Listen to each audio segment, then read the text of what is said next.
What is up, guys? Welcome back to another episode of the Fantasy Fellow Show. My name's Kyle. Tonight, it is Thursday evening, October 12th. We have a fun divisional matchup. Broncos going to Kansas City. We have Jesse with us. Jesse, how are we doing tonight? What's going on, Bauer? We're doing And good. how's the weather over there? Looks like you're at the game.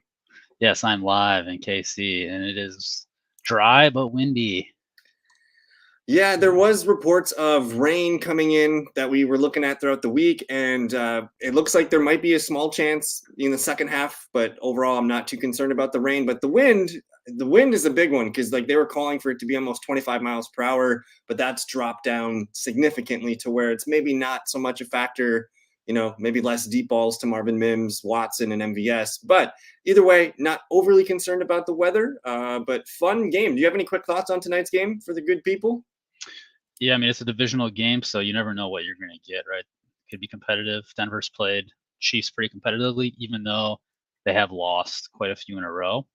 Mahomes, he's already commented we're not going to overlook this, so I'm expecting them to be focused. They didn't really play fantastic last week. They were still able to come away with a win, but it should be a fun divisional game in Arrowhead. I expect the Chiefs to put on a show for T Swift. And I'm not sure if the spreads or anything moved, but the Chiefs are up by about 10 or 11 points. You got the Chiefs almost scoring 30 in this game. The total's about 48. So they're projecting roughly 30 points for the Chiefs and about 19 or so, maybe 18 for the Broncos. So we'll see how it goes. But good evening to Jerry, Harris, and Jason. Hope you guys are all doing well. What do we want to do tonight? This is Jesse's first Thursday Night Live. Typically, we just kind of hang out and do the practice reports. So I kind of pulled up some things here. This one's kind of cool. Like Greg Dulcich is back. I think a lot of people had him pegged as like a sleeper tight end. If we were talking in August, a lot of people liked him in this offense. Does he? You played DraftKings DFS. Have you made any lineups with Dulcich, or do you want to kind of wait and see what his usage looks like? Yeah, I'm gonna wait and see. Week one before he went down, Troutman was actually out there still, so I was a little nervous. The usage there. It seemed like Troutman leading up to the season was kind of getting some love from the Denver staff, even if we all love Dulcich ourselves. Yeah, there's room for two, I think. Obviously, they like Troutman for his blocking and his special teams kind of dirty work aspect, but this team needs weapons. So, like, I would hope that they have some things ready for Dulcich. I don't think he's a fantasy start yet, but hey, if you need a tight end, he's worth stashing and seeing how he looks in this game, and maybe we can think about him going forward. But we did get a question in here from David. Thoughts on Rashee Rice for the rest of the season? What do you think, Jesse? What are we doing with Rice? Yeah, I think right away, the first thing I want to see is I want to see trending route running in the right direction. I want to see him on the field. I want to see him winning playing time over some of these other guys. I mean, right now he's pretty much last in the totem pole besides Ross, but Ross we don't expect to stick around. But yeah, I mean, Sky Moore, Tony, they play kind of similar roles. Watson, MVS, they play kind of similar roles. Rashee Rice kind of has a little bit different of a role in this team, and I think it could be a fun one. And I think it's just a matter of time before he eventually, ideally, gets thrown in that role, trusted. Yeah, and we were talking, David, before the show went live. We were kind of talking about like these Chiefs receivers. They're spread too thin. They're not giving these guys enough routes, and they're kind of just using too many guys for them to get in a rhythm. Now, it is nice though to see 5 targets on only 10 routes. Like that's fantastic. Like if we get those routes up, we could be looking at Rashee as a starter. So I don't ever want to wish injury to somebody, but if there was an injury that could open up more routes and opportunities, I think Rashee is definitely a stash. He's one of those guys, and with we can name probably a ton of rookie wide receivers who have gotten better, as the season goes on. And I think Rice might be one of those guys. They like him. Hopefully they can find more ways to use him. So he's a stash right now. Uncomfortable starting him tonight though, right? Yeah, not feeling great about starting him. I mean, he's going to go out and get, his 3, 4, 5 targets. And you're banking on a touchdown, which I usually don't like to do. But we'll see what happens. Harris has a question here. Rank these rest of season half PPR: Logan Thomas, Dulcich, and Luke Musgrave. Do you have any quick? What's your first reaction here? And it's gross, but it's Logan Thomas, right? Yeah. So my immediate thought was if you told me that Logan Thomas was going to be healthy for the rest of the year, I think he's in a great spot. Didn't think about this a lot in the preseason, but Eric Bieniemy coming over. He came from a system where the tight end was featured, right? Logan Thomas is a good enough tight end to get utilized in a system like that. And obviously we're seeing it. He's dominating targets. He's looking really good. I mean, he's bulldozing guys over.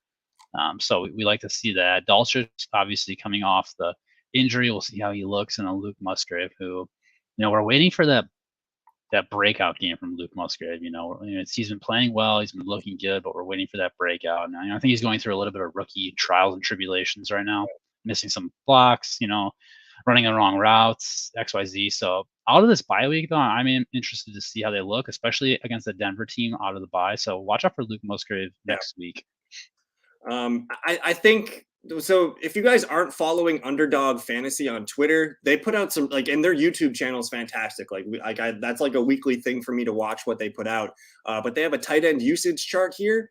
The Falcons are at the top of the list, but that's kind of to be expected because Arthur Smith, going back to his days with the Titans, they've always used the tight end. We just didn't expect it to be Jonnu Smith sprinkled in here. The Chiefs, obviously number 2 with Kelsey, but the Commanders, man, like Eric Bieniemy, you mentioned it. He's bringing over some flavors into Washington, and Logan Thomas is, I don't want to say he's a top 5 tight end, but I think he's definitely a top 10 option. Like you could probably name only 4 or 5 tight ends you'd rather have maybe than Logan Thomas in your starting lineup right now. So he's the guy. And then, you mentioned Luke Musgrave here.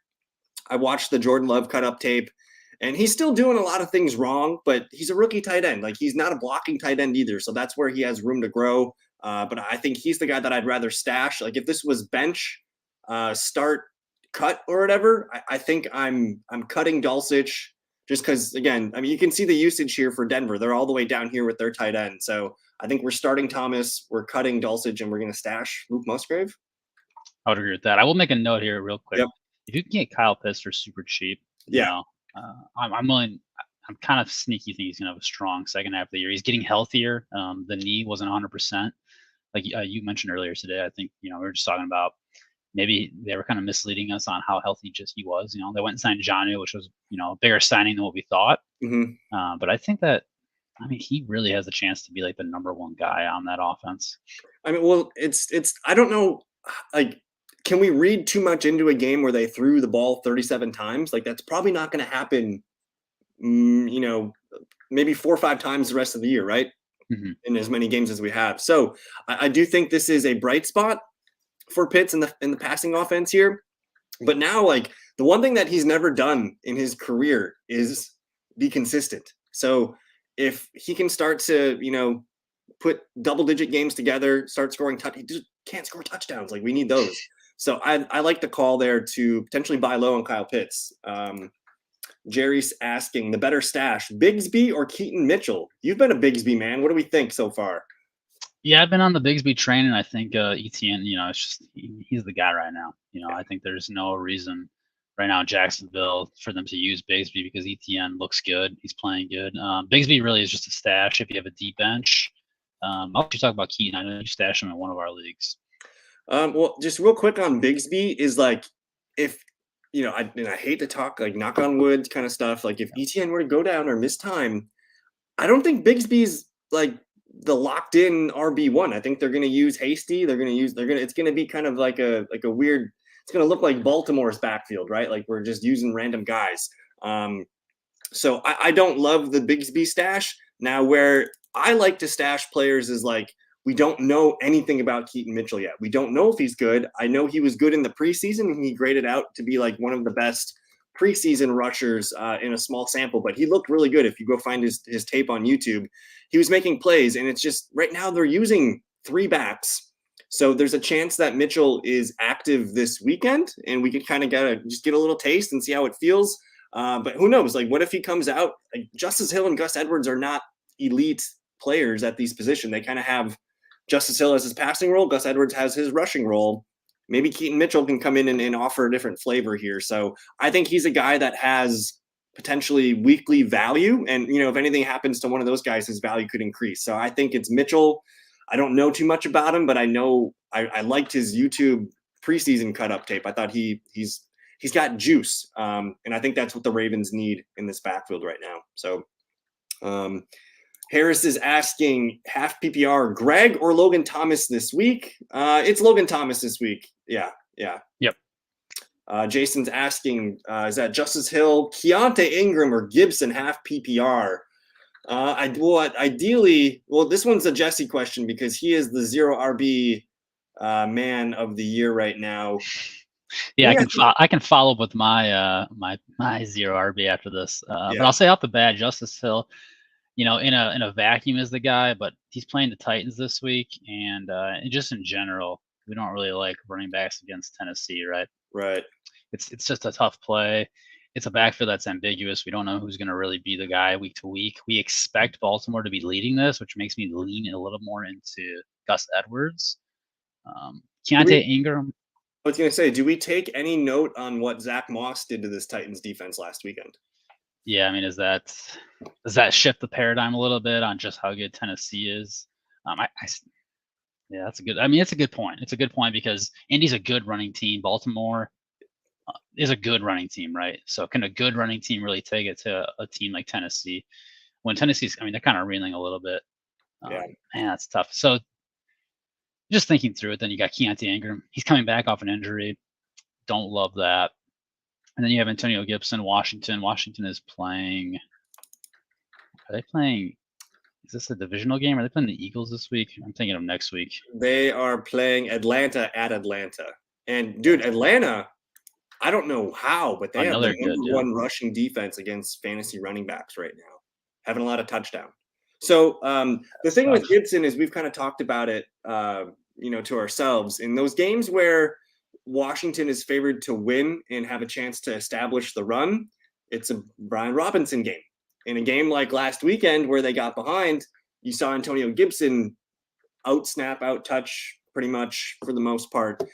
So this might be a Gibson game. I don't know. I think I lean with Justice Hill just because he's getting carries and he's getting receiving work, whereas Gibson, it's still kind of risky. But here's the work for Justice Hill. You're getting goal line work, 5 goal line carry or 5 total goal line carries for the Ravens. He gets 4 of them. He's also the 2-minute back. He's in there on short yardage, third downs. He technically is the Ravens RB1 in terms of snaps and opportunities. So I'm going to rank them as Justice Hill, Gibson, Ingram. I think it's the safest play for the week. Yeah. Is this the first week I've really seen Justice Hill kind of take over that lead role? Well, I'm kind of amazed that he's getting the goal line in the short yardage opportunities. So maybe Gus said, he's removed a year or so from his ACL. Maybe he just doesn't have that extra pop that he used to have. And I know they really liked Justice Hill in August, like the preseason and training camp. They really liked him. So maybe they're just riding the player that they think is the best right now. So I would go Justice Hill. And then he comes back with Higgins or Pittman half PPR. This one's easy for me, Jesse. I'll see if you have the same thought process. Yeah, it's Pittman this week. Yeah. Higgins first week back. He sounds hopeful. He's tweeted out that he's, feeling good. But Pittman against Jacksonville, Minshew, we maybe almost like better for the pass catchers in Indy. So, yeah.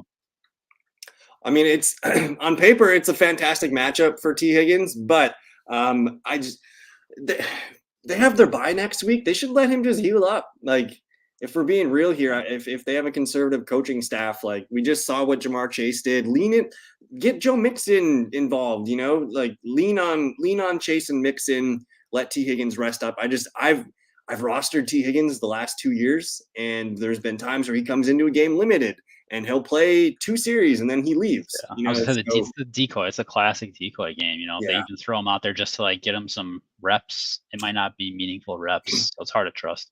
And personally, I'm pretty excited about Gardner Minshew. Yeah, it sucks Anthony Richardson's out for a month or 2, but Gardner Minshew is going to lift this passing offense. He also kind of helps, I think, the running backs with throwing to them too. So I think Pittman's in play. I think I'm going to be ranking Pittman as like a fringe top 15, top 20 wide receiver going forward. So he's, to me, a locked-in wide receiver too. So we'll go with him. Good evening to Charlene. Charlene's 5-0, by the way, Jesse. So we have to make sure if we get a Charlene question, we got to keep her winning games. Undefeated.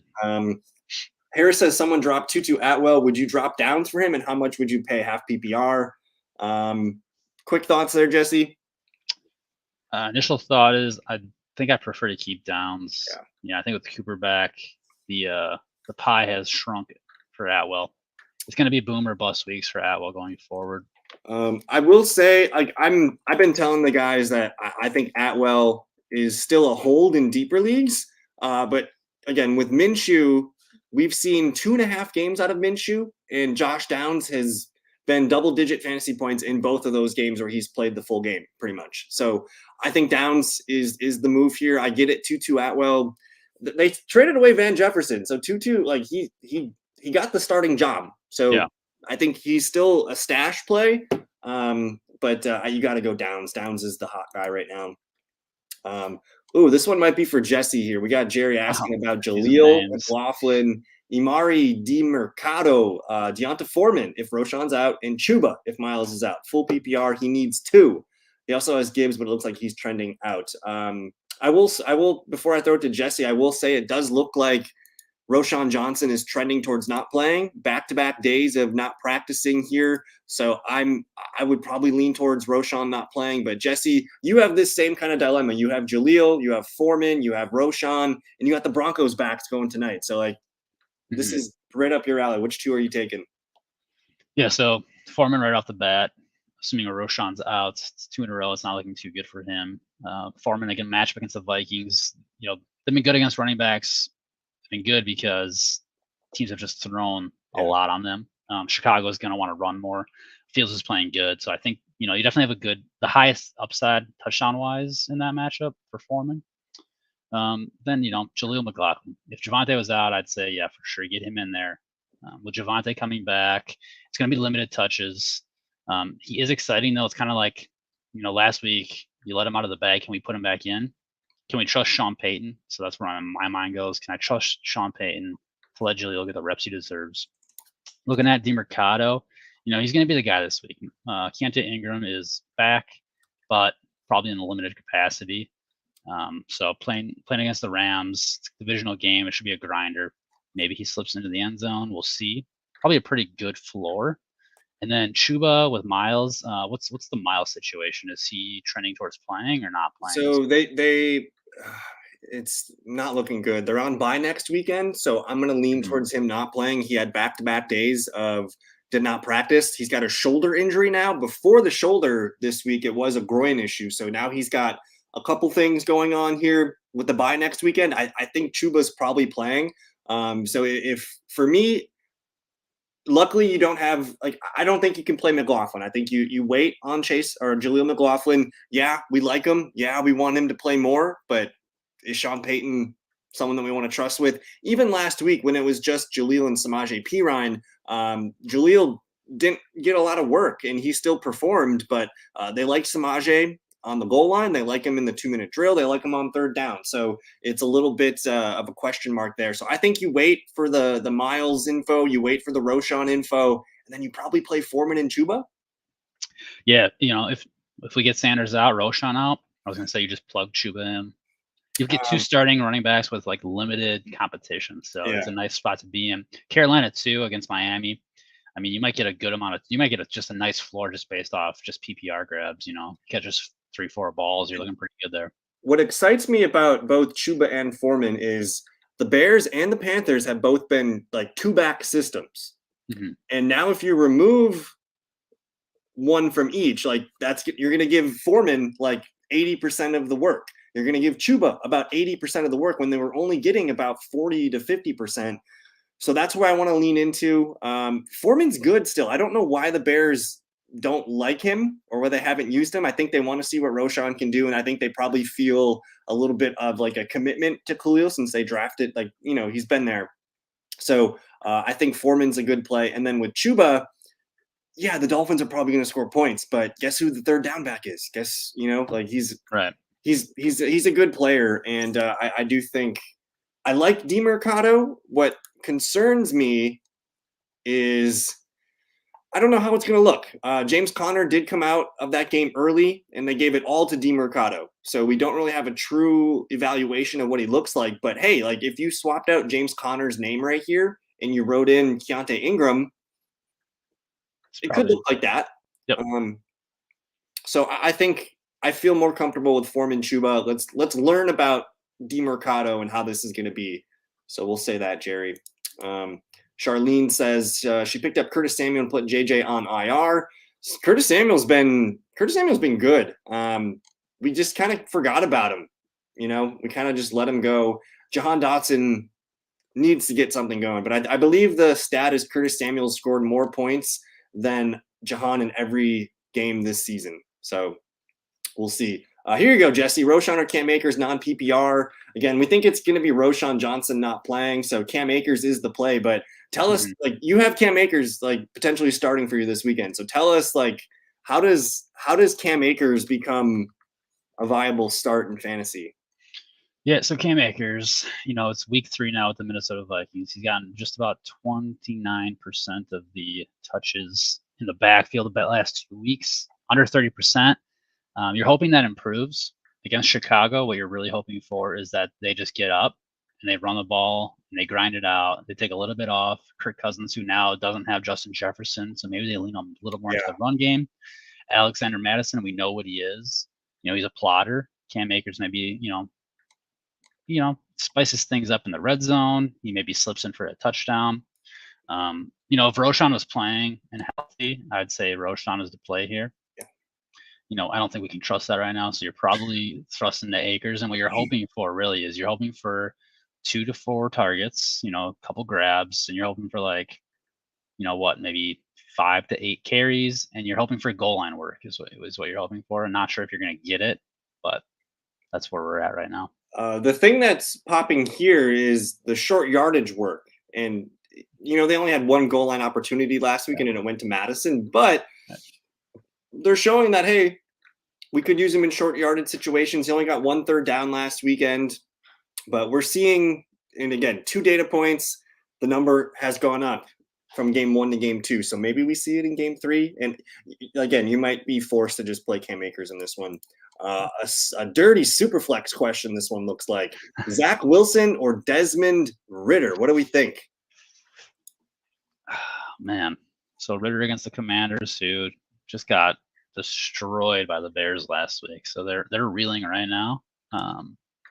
If Arthur Smith has his way, they're not going to be throwing 37 times. And then you have Zach Wilson, who's playing the Eagles, probably going to be down, probably going to be throwing a lot. So I think a volume player is probably Zach Wilson, who did, he showed something, right? He's improved. He's showing a little bit. So my thinking with Zach Wilson is they played really good against the Chiefs, and that got them kind of riled up and hey, we can win games, and then they go and win a game. So I think the vibe over there is not we're screwed anymore. That's what it was before that Chiefs game. Is oh my God, our season is we're gonna bench Zach Wilson. They're not saying that on ESPN or wherever anymore. They want to give him a chance. So I think the volume there with him. You also have Breece Hall, who's going to continue to get carries and touches and probably put that offense in better situations. So it's probably a higher scoring game too, I would bet, if we looked at the game total. So I might lean. It's also in New York Jets. We need to start. We need to broadcast that out. Games that are at home for New York, they're a different team. They play so differently at home. Yeah, we've seen it twice on primetime. So a little bit of steam there on Zach Wilson. I think Desmond Ridder, he could get you 6 points. He could get you the 26 that he got last weekend. So he's a little bit more wider range of outcomes where it's I just want to hit 12. I just want to hit my 12 to 14 points. I'll go with Zach Wilson, and we'll go. And the Eagles do allow quarterback points. They're both great matchups here, but we're going with Zach Wilson? Woo. We're going with Zach Wilson. Should I wait a week? Harris and I were looking at a trade. He was wondering if he should trade away his Mark Andrews, Jesse, and he would get in return Darren Waller, Aaron Jones, and Michael Pittman Jr. Just for Mark Andrews? Yeah.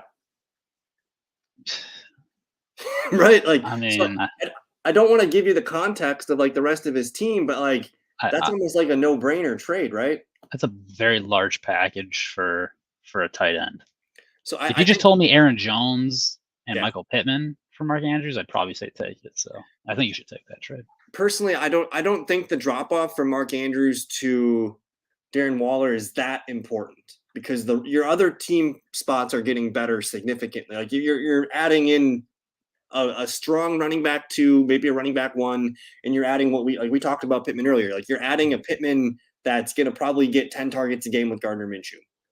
So Yeah, you're losing points going from Mark to Darren Waller, but Darren Waller showed signs of life last weekend, and And Tyrod Taylor might be starting in is this game Taylor an too. But improvement on Daniel Jones? well, Tyrod, he's the offense doesn't change that much. He can be mobile and move the pocket, and he also is kind of a dink and dunker, which might actually benefit a guy like Darren Waller. So I don't think the drop off from Mark Andrews to Waller is that important because you're adding like two legit startings, and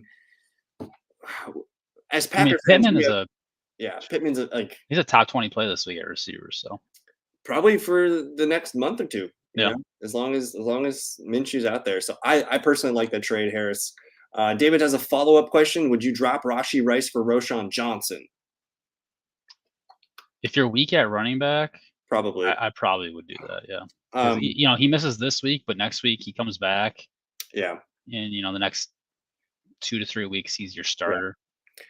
We do have about 5 more minutes left, guys. So if you want to get any more final questions in, please do. Otherwise, always join the Discord. There's a link in the description if you guys want to get your questions answered before Sunday morning. But Pacheco or Mostert this weekend in PPR. This one's happening in 20 minutes. Wow.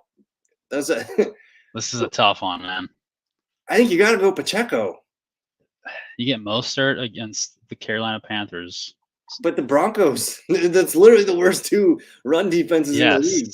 The hottest offense in football. I mean, yikes. Yeah, here's my thing though. With the one thing I'll say against Mostert is I don't think the team will rely on him. And I have a super deep stash. If you're in any deep dynasty leagues, go and pick up Chris Brooks. We might see some of him this weekend. I did see Salvin Ahmed's healthy, so I think he does get a chance to be the number 2. You also have Jeff Wilson coming back, maybe not this weekend, but they're not going to continue to give Raheem Mostert all that work because they want to keep him healthy. So I think to me it's Pacheco. Pittman or Garrett Wilson PPR this weekend. I think we're both Pittman. Yep, Pittman. We had a question from Gullies. How we feel about tonight being the night that Kelsey and Mahomes finally get a true connection, although I know the run game should be the main factor. Jesse, is this your burner? I'm over here submitting questions.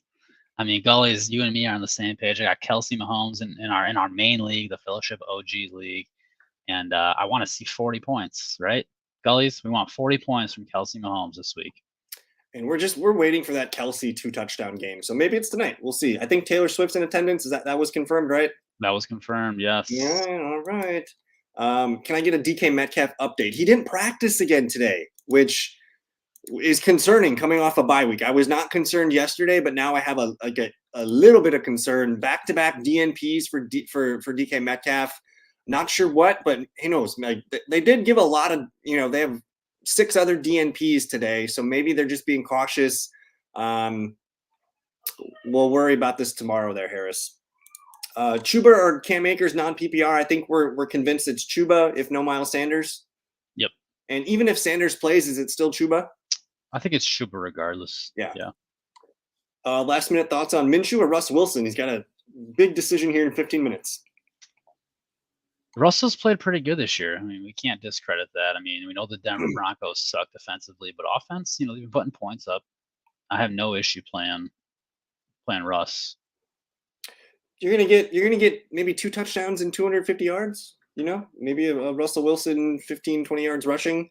I mean, Russ likes this. He likes the spotlight. Like this is a game where he could be pumped up. Russ, like he's talking to himself in the mirror right now. He's like, this is our moment.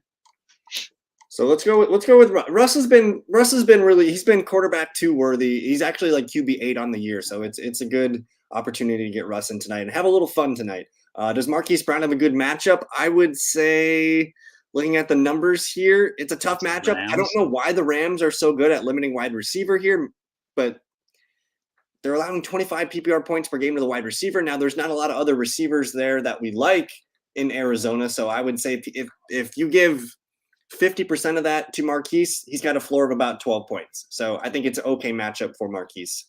I feel like this week that Darren Waller could have his worst week of the season. He's had some pretty bad weeks. So like, how much worse can it get? It's like that's kind of my thinking. Like right now, I think half the people in a 12-team league just want 7 points at the tight end position. So, He says, love it, Jesse. He's got the Kelsey Mahomes stack as well. This one's interesting. DK Metcalf or Jerry Judy? Are we concerned with no Metcalf this weekend? And do you want to get Judy in the lineup tonight? Oof. Yeah. Harris, do you have a third option that you can kind of wait on DK? Because I do like the matchup for DK this week. Right. But you might just have to take Jerry Judy. I would be so shocked if DK missed coming off a bye when it's the rib injury that he hurt week 2. Yeah. He's been playing through it. I personally would be shocked if he misses. I might wait. Worst case, you throw him on the IR and scoop somebody like a DJ Chark or something. It's a non-PPR, so I think the question is who's more likely to catch a touchdown. It's probably DK. Yeah. So I think I'm going to wait, and if DK plays, great. If not, we can worry about that later. Good question here from Sports Dog. He's got Roschon Johnson, who might not play, which we're assuming he's not going to play. Does he trust Brian Robinson, or do we find someone off the waiver wire? I mean, that's going to ultimately depend on who's on your wire. Yeah. I can tell you that I'm in a league where I'm playing Brian Robinson, and Washington could control the narrative against Atlanta. But it's not a game you love because I think it's going to be just a run out the clock kind of game. So don't love it. So the thing for me is it was as bad of a game script as it could be last weekend, and he still hit like 8 to 9 points. So yeah, just run him out there. I think you just run him out there. And yeah, good luck this weekend to Charlene and everybody watching the stream tonight. We're gonna get out of here in a minute. Harris does say he doesn't have anybody else. Got nobody else. Everybody's on bye. Judy or Metcalf? Do we buy the Judy? If you're telling me like it's DK or Judy and right in a vacuum, no other options, I think you just got to throw Judy in just an off chance that DK doesn't play. Yeah. I don't know. He's not a terrible play. He's going to go out and get 50, 60 yards tonight. So play it safe, Harris. Play it safe. And Harris is a Broncos man, so he's got to get a Bronco in tonight, I would say. But Jesse, any final thoughts here? The game kicks off in about 12 minutes. Is it the Kelsey double touchdown Taylor Swift game? It just feels like we're due for a really big Kelsey game. I think Isaiah Pacheco is going to look very nice. Yep. So make sure you get him in your lineups and just enjoy it. And who's the obscure Chief touchdown for tonight? Jody Fortson. What? Is he still healthy? I don't know. Is he out there? It's either Noah Gray or Blake Bell. Then Blake Bell. Yeah, there you go. Blake Bell. We'll find a way. But thank you guys for hanging out. Good luck to everybody. You guys made this a lot of fun tonight. And Jesse, maybe we'll get you back on another Thursday night. That flew by. But go Chiefs. Go Chiefs tonight, guys. We'll see you next time. Peace. That's right.